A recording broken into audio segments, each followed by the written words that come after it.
Hello and welcome back to my channel. ഇന്നത്തെ വീഡിയോയിൽ നമ്മൾ ചെയ്യാൻ പോകുന്നതുകൊണ്ട് നമ്മൾ പൊരി വെച്ചിട്ട് ഒരു ചെറിയൊരു റെസിപ്പി പോലെ ഒരു മിക്സ്ചർ പോലെ ഒന്ന് ഉണ്ടാക്കിയെടുക്കുന്നുണ്ട്. അതിന് തന്നെ നമുക്ക് സിമ്പിളായിട്ടൊരു 4-5 ഇൻഗ്രീഡിയൻസ് തന്നെ വേണ്ടു. നമ്മൾ സിമ്പിളായിട്ടൊരു 5 മിനിറ്റിൽ ഉണ്ടാക്കിയെടുക്കാൻ പറ്റും. ഒരു പൂരം കഴിഞ്ഞാലും എന്ത് പരിപാടി കഴിഞ്ഞാലും നമ്മുടെ വീട്ടിൽ ഏറ്റവും കൂടുതൽ ബാക്കി ഉണ്ടാവുക പൊരിയാണ്. ആർക്കും വേണ്ട, അത് ആരും അങ്ങനെ കഴിക്കില്ല. എസ്പെഷ്യലി എൻ്റെ വീട്ടിലൊക്കെ ബാക്കി ഉണ്ടാവും. അപ്പോൾ അത് വെച്ചിട്ട് നമുക്ക് സിമ്പിളായിട്ട് ഉണ്ടാക്കിയെടുക്കാൻ പറ്റുന്ന റെസിപ്പിയാണ് കേട്ടോ. അപ്പോൾ നമുക്ക് വീഡിയോയിലേക്ക് കിടക്കാം. ഫസ്റ്റ് നമുക്ക് വേണ്ട സാധനം എന്ന് പറഞ്ഞാൽ വെളുത്തുള്ളിയാണ്. അത് ഞാൻ നടു അരിഞ്ഞിട്ട് ഇങ്ങനെ ചെറിയ സ്ലൈസസ് ആക്കിയിട്ട് വെച്ചിട്ടുണ്ട്. അത് കുറച്ചൊരു 5-6 അല്ലി മതി. അത് കഴിഞ്ഞിട്ട് നമുക്ക് വേണ്ടത് വേപ്പിൻ്റെ ഇലയാണ്. അത് കുറച്ചെടുക്കുക, അത് നമുക്ക് ഇഷ്ടത്തിനനുസരിച്ച് എടുക്കുക. പിന്നെ നമുക്ക് വേണ്ടത് പീനട്ട്സ് ആണ്. പീനട്ട്സ് എന്ന് പറഞ്ഞാൽ നമുക്ക് യൂസ് ചെയ്യുമ്പോൾ ഒന്നുകൂടിയും നമ്മൾ ചൂടാക്കിയിട്ടുള്ള പീനട്ട്സ് യൂസ് ചെയ്യാൻ നോക്കുക. ഇത് ഞാനിപ്പോൾ ചെയ്തപ്പോൾ ചെറിയൊരു ബേൺട്ടായി, കാരണം എനിക്ക് അത്രയും നേരം വെക്കേണ്ടി വന്നു. അപ്പോൾ എൻ്റെ വെളുത്തുള്ളി ബേൺ ആയിട്ടുണ്ട്. പക്ഷേ ഞാൻ സെക്കൻഡ് ടൈം ഉണ്ടാക്കിയപ്പോൾ അത് ശരിയായിട്ടുണ്ടായിരുന്നു.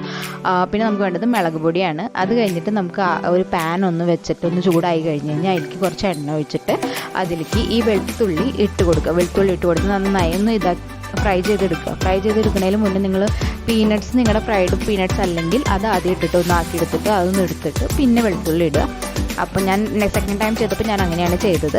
അപ്പോൾ ആദ്യം വെളുത്തുള്ളി ഇട്ട് നന്നായി ഒന്ന് ഫ്രൈ ആവുന്നതിൻ്റെ കൂടെ നമ്മൾ അതിൻ്റെ കൂടെ തന്നെ വേപ്പിൻ്റെ ഇല ഇട്ടിട്ട് നന്നായി ഒന്ന് ഫ്രൈ ചെയ്തെടുത്തിട്ടുണ്ട്. നന്നായി ഒന്ന് ഇളക്കി നിന്ന് നന്നായി ഒന്ന് ഫ്രൈ ചെയ്തെടുക്കുക. അത് കഴിഞ്ഞ് കഴിഞ്ഞാൽ നമ്മളത് അത്യാവശ്യം ഒന്ന് ഫ്രൈ ആയി കഴിഞ്ഞ് കഴിഞ്ഞാൽ നമ്മളൊന്ന് പീനട്ട്സ് ഇട്ട് ജസ്റ്റ് ലിറ്റിൽ വിട്ട് ഒരു ബ്രൗൺ കളർ വന്നു തുടങ്ങിയാൽ നമ്മൾ പീനട്ട്സ് ഇട്ടിട്ട് അതും നന്നായി ഒന്ന് മിക്സ് ചെയ്തെടുക്കുക. അത് നമുക്ക് വെളുത്തുള്ളി ആവണം വരെ ഒന്ന് ആക്കിയെടുക്കുക. ഞാൻ കുറച്ച് നേരത്തെ ഇട്ടിട്ടുണ്ട്. നിങ്ങൾക്ക് ഓൾറെഡി ഫ്രൈഡ് ആയിട്ടുള്ള പീനട്ട്സ് ആണെങ്കിൽ കുറച്ച് കഴിഞ്ഞിട്ട് ഇട്ടാലും മതി. അതാണ് ഒന്നുകൂടി നല്ലത്. കാരണം നമുക്കപ്പോൾ ഒരു ബേൺട്ട് ആവാണ്ടിരിക്കാനുള്ളൊരു ചാൻസ് ഉണ്ട്. എനിക്കത് ഈ പ്രാവശ്യം ബേണായി. സെക്കൻഡ് ടൈം തൊട്ടിട്ട് അങ്ങനെ എനിക്ക് മനസ്സിലായി, കാരണം ഞാൻ പിന്നെ ചെയ്തിട്ടില്ല. അപ്പോൾ ഇതാണ് നമ്മൾ ഇപ്പോൾ ചെയ്തുകൊണ്ടിരിക്കുന്നത്. നന്നായി ഒന്ന് മിക്സ് ചെയ്ത് കൊടുക്കുക. നമ്മൾ നന്നായി ഫ്രൈ ചെയ്ത് കൊടുക്കാം. നന്നായി ഫ്രൈ ചെയ്ത് കഴിഞ്ഞ് കഴിഞ്ഞാൽ നമുക്ക് നമ്മുടെ പാൻ ഒന്ന് ഓഫാക്കാം. ഞാൻ പാൻ ഒന്ന് ഓഫാക്കിയിട്ടുണ്ട്. നന്നായി ഫ്രൈ ആയിട്ടുണ്ട് കണ്ടോ. അത് കഴിഞ്ഞ് ഞാൻ എൻ്റെ പാൻ ഒന്ന് ഓഫാക്കിയിട്ടിട്ട് അതിൽ വരുന്ന എണ്ണ ഉണ്ടാവുമല്ലോ ബാക്കിയുള്ളത്, ഈ നമ്മൾ ചെയ്ത് വെച്ചതൊക്കെ സൈഡിലേക്ക് ആക്കിയിട്ട് ഇപ്പോൾ അതിൽ കുറച്ച് എണ്ണ ഉണ്ടായിരുന്നു. ആ എണ്ണയിൽ ഞാൻ ഈ മുളക് പൊടി ഇട്ടിട്ട് നന്നായി മിക്സ് ചെയ്ത് കൊടുത്തിട്ടുണ്ട്. ഞാൻ 1.5 സ്പൂൺ ഇട്ടിട്ടുണ്ട്. നിങ്ങൾക്ക് 1.5 സ്പൂൺ ഇടണമെന്നില്ല, 1 സ്പൂൺ ഇട്ടാലും മതി. നന്നായി എരിവ് വേണ്ടവർക്ക് 1.5 സ്പൂൺ വരെ ആവാം, അല്ലെങ്കിൽ 1 സ്പൂണോ അല്ലെങ്കിൽ 1 സ്പൂൺ നിങ്ങളുടെ എരിക്ക് അനുസരിച്ച്, എരിവ് എത്രയും വേണ്ടെന്ന് വെച്ചാൽ അതിനനുസരിച്ചും പിന്നെ മെറ്റീരിയൽ നിങ്ങൾ എന്തോരം എടുക്കുന്നുണ്ടെന്ന് നോക്കിയിട്ട് അതിനനുസരിച്ച് നിങ്ങൾക്ക് ആഡ് ചെയ്ത് കൊടുക്കാം.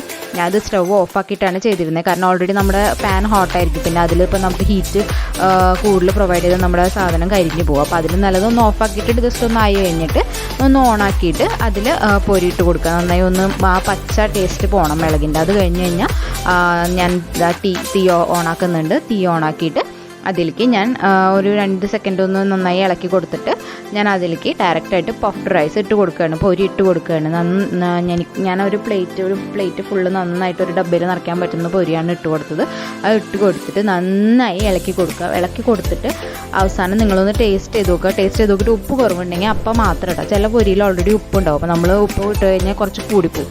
അപ്പോൾ അതിൽ നല്ലത് ജസ്റ്റ് ഒന്ന് ടേസ്റ്റ് ചെയ്ത് നോക്കുക. ടേസ്റ്റ് ചെയ്ത് നോക്കിയിട്ട് ഉപ്പില്ലെങ്കിൽ മാത്രം ഉപ്പിടുക. ഞാൻ ഒരു ഇത്തിരി ഇട്ടിട്ടുണ്ടായിരുന്നു, ഞാൻ കാണിച്ചിട്ടുണ്ടാവില്ല, ഞാൻ ഇട്ടിട്ടുണ്ടായിരുന്നു. ജസ്റ്റ് ഇട്ടിട്ട് നന്നായി മിക്സ് ചെയ്ത് കൊടുക്കുക. അധികം നേരമൊന്നും വേണ്ട, ഒരു 5 സെക്കൻഡത്തോളം 5 മിനിറ്റത്തോളം മാത്രം. 5 മിനിറ്റും വേണ്ടി വരില്ല, ഒരു 2-3 സെക്കൻഡ് നന്നായി മിക്സായി കഴിഞ്ഞ് കഴിഞ്ഞാൽ ഒന്ന് വെച്ച് കഴിഞ്ഞാൽ എടുക്കാം. അതോടുകൂടി നമ്മുടെ സാധനം റെഡിയാവും. അപ്പോൾ ഇതാ നമ്മുടെ മിക്സ്ചർ റെഡി ആയിട്ടുണ്ട്. നല്ല സിമ്പിളായിട്ട് നമുക്ക് ചെയ്യാം. നമ്മളിത് കഴിച്ച് തുടങ്ങി കഴിഞ്ഞാൽ ചിലപ്പോൾ നമുക്ക് എരിവ് കാരണം കഴിക്കാൻ പറ്റില്ല, പക്ഷേ കഴിച്ച് തുടങ്ങിയാൽ പിന്നെ നിർത്താൻ പറ്റാത്തൊരു അവസ്ഥയാണ് വരുന്നത്. ഇത് നല്ല മിക്സ്ചറാണ്, നിങ്ങൾ ട്രൈ ചെയ്ത് നോക്കാം. നല്ല സിമ്പിളാണ്, അത്ര വലിയ പാടൊന്നുമില്ല. ഒരു 5-10 മിനിറ്റിൻ്റെ ഉള്ളിൽ എല്ലാ സാധനങ്ങളും റെഡിയാണെങ്കിൽ നിങ്ങൾക്ക് ചെയ്തെടുക്കാൻ പറ്റുന്നുള്ളൂ. 5 മിനിറ്റ് തന്നെ വേണ്ടി വരുള്ളൂ, 10 മിനിറ്റ് ഒന്നും വേണ്ടി വരില്ല. ജസ്റ്റ് അതൊന്ന് ഇളക്കി കൊടുക്കേണ്ട കാര്യങ്ങളേ ഉള്ളൂ. നമുക്ക് സിമ്പിളായിട്ട് ചെയ്യാൻ പറ്റും. അപ്പോൾ നിങ്ങൾ ട്രൈ ചെയ്ത് നോക്കുക കേട്ടോ. നിങ്ങൾക്ക് ഇങ്ങനത്തെ റെസിപ്പീസ് ഇഷ്ടമാണെങ്കിൽ പറയണം കേട്ടോ. അടിയിൽ കമൻറ്റ് ബോക്സിൽ അറിയിച്ചാൽ ഞാൻ ഇനിയും ചെയ്യാം. സിമ്പിളായിട്ട് ചെയ്യാം, നമുക്ക് അത്ര വലിയ പാടൊന്നും വരുന്നില്ല. അപ്പോൾ നിങ്ങൾക്ക് വീഡിയോ ഇഷ്ടമായി വിചാരിക്കുന്നു. വീഡിയോ ഇഷ്ടമായി ജസ്റ്റ് വീഡിയോ ഒന്ന് ലൈക്ക് അടിച്ച് കൊടുക്കുക കേട്ടോ. എന്തെങ്കിലും കമൻറ്റ്സ് ഒക്കെ ഉണ്ടെങ്കിൽ അടിയിൽ കമൻറ്റ് ബോക്സിൽ അറിയിക്കാം. അപ്പോൾ ചാനലൊന്ന് സബ്സ്ക്രൈബ് ചെയ്ത് കൊടുക്കുക. സബ്സ്ക്രൈബ് ചെയ്യുമ്പോൾ അതിൻ്റെ സൈഡിലൊരു ബെൽ ബട്ടൺ വരുന്നുണ്ട്, അതൊന്ന് ക്ലിക്ക് ചെയ്ത് കൊടുക്കുക കേട്ടോ. അപ്പോൾ നിങ്ങൾക്ക് ഞാൻ വീഡിയോസ് ഇടുമ്പോൾ നോട്ടിഫിക്കേഷൻസ് വരും. അപ്പോൾ നിങ്ങൾ ഇൻസ്റ്റാഗ്രാമിൽ ഫോളോ ചെയ്യാൻ നോക്കുക. നിങ്ങൾക്ക് ഇൻസ്റ്റാഗ്രാമിൽ കൂടുതൽ ടൈം സ്പെൻഡ് ചെയ്യാൻ താല്പര്യം ഉണ്ടെങ്കിൽ അതിലൊന്ന് ഫോളോ ചെയ്യാം കേട്ടോ. അപ്പോൾ നമുക്ക് എന്തായാലും അടുത്ത വീഡിയോയിൽ കാണാം. Okay, bye, see U.